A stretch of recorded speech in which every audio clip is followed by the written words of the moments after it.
అయితే serial actor కీర్తి భట్ నటుడు విజయ్ కార్తిక్ వీరి రిలేషన్షిప్ ఎంగేజ్మెంట్ వరకు వెళ్ళింది. ఇక పెళ్లి త్వరలోనే జరుగుతుందని ఫ్యాన్స్ కూడా నమ్మారు. కానీ అకస్మాత్తుగా ఈ ప్రేమ కథకు బ్రేక్ పడింది. అయితే ఈ బ్రేకప్ విషయం బయటకు చెప్పింది ముందుగా కీర్తి భట్. అప్పటి నుంచి ఇద్దరు మౌనంగా ఉన్నారు.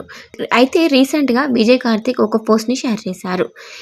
ఏ boy with a pure heart is always unlucky in everything అని. ఇది కేవలం ఒక కోడ్ కాదు, ఇది ఒక బాధతో ఉన్న మనసు చెప్పిన మాట. నేను నిజంగా ప్రేమించాను, కానీ చివరికి నాకే నష్టం జరిగింది అనే భావనతో పోస్ట్ని షేర్ చేశారు. అయితే ఈ పోస్ట్ తర్వాతే కీర్తి భట్ కొన్ని కోట్స్ షేర్ చేయడం మొదలుపెట్టింది. కోపం మనసులో ఉంటే శాంతి ఉండదు.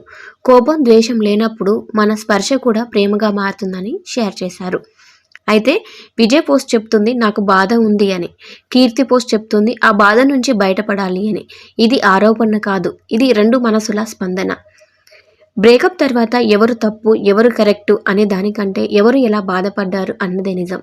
మాట్లాడని ఇద్దరి మధ్య పోస్టులే కథ చెప్పాయి. ఈ విధంగా వీరిద్దరూ మళ్ళీ కలవాలనుకుంటే వీడియోకి లైక్ ఇవ్వండి.